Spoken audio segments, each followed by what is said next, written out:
Καλώς ήρθατε στο Collectorverse. Νέο βίντεο, αυτή τη φορά είμαστε στο Cardfest 2025 στο εκθεσιακό κέντρο Περιστερίου και ανοίγουμε παρέα με τον Χρήστο ιαπωνικό booster box του Heatwave Arena. Δεν χάνουμε λοιπόν χρόνο και ξεκινάμε το ripping. Παίρνει από ένα φακελάκι ο καθένας 5 κάρτες στο κάθε φακελάκι στα ιαπωνικά. Ένα set το οποίο έχει πάρα πολλά hit και φυσικά έχει κάρτες και Pokemon με τους trainer τους. Έχει ξεκινήσει μετά το Journey Together και μπαίνουν πάλι κάρτες που έχουν τα Pokemon με τους trainers μαζί, όπως ήταν τα Trainer Gallery, ή και ακόμα πιο παλιά για αυτούς που θυμούνται οι πρώτες κάρτες με τους trainer όπως ήταν Sabrina's Gengar κλπ. Σε αυτό το set έχουμε πάρα πολλά hit, ωστόσο οι προτιμήσεις είναι πρώτα στις κάρτες της Cynthia και σε μια κάρτα όπως αυτή εδώ πέρα που βγάλαμε του Ho-Oh, το απλό EX. Στα καπάκια όμως συνεχίζουμε και βγάζουμε ξανά EX, Garchomp EX, και ίσως αυτό να είναι ένας καλός ιονός, καθώς είναι ένα από τα αγαπημένα Pokemon της Cynthia. Σιγά σιγά πλησιάζουμε ήδη το 1 τρίτο από τα φακελάκια που έχει το Booster Box και ανοίγουμε και το πρώτο Art Rare μας, το Electric ή αλλιώς Pooping Electric, το συγκεκριμένο Art Rare.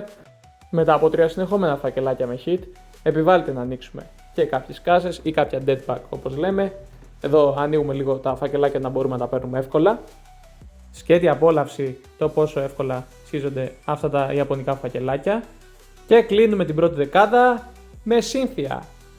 Άλλο ένα Art Rare, Cynthia's Roserade. Άλλο ένα φανταστικό art για αυτό το set.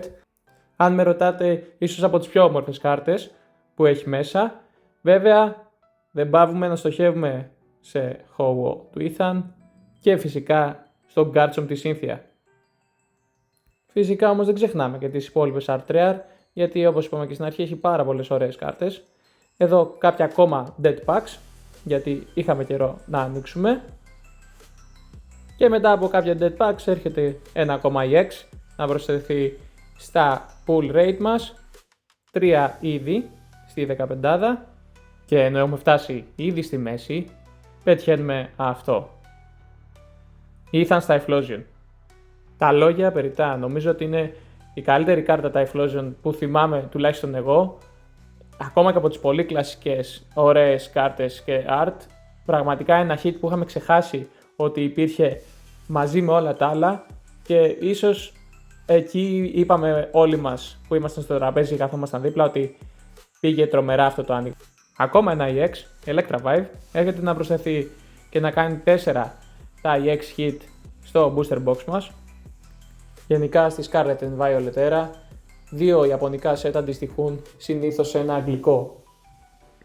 Έτσι λοιπόν και σε αυτή την περίπτωση το Heatwave Arena μαζί με το Glory of Team Rocket θα έρθουν μαζί στο αγγλικό set σαν Destined Rivals.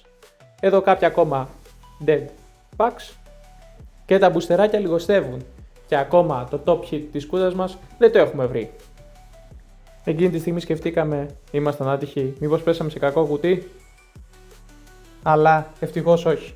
Το επόμενο booster ήταν και το booster του κουτιού.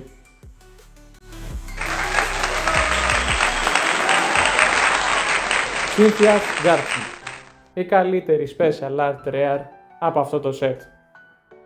Πραγματικά το απόλυτο chase για το Heatwave Arena στέφθηκε με απόλυτη επιτυχία. Πρώτο κουτί που ανοίγουμε, πρώτα booster που ανοίγουμε, η κάρτα που θέλαμε, η κάρτα που ζητούσαμε από την αρχή βγαίνει. Η κάρτα του μεταξύ είναι αλλού, το art είναι απίστευτο. Γενικά οι Ιαπωνικές έχουν και απίστευτα πιο λεπτομερές texture πάνω στα art rare τους. Και αφού περνάει λίγο η ώρα και προσπαθούμε όλοι μαζί να συνειδητοποιήσουμε τι έχει συμβεί και ότι βγάλαμε μία κάρτα που αναζητούσαμε, ανοίγουμε και τα υπόλοιπα φακελάκια για το διαδικαστικό του περιεχομένου, γνωρίζοντας πλέον πως όλα τα pool μας έχουν τελειώσει. Μετά από 30 λοιπόν φακελάκια ιαπωνικού Heatwave Arena θα σας αφήσουμε με τα hit μας. Κάντε μας like, subscribe, χτυπήστε και το καμπανάκι για να σας έρχονται ειδοποιήσεις για τα επόμενα βίντεο και μέχρι το επόμενο βίντεο δεν ξεχνάμε, δεν σταματάμε να συλλέγουμε.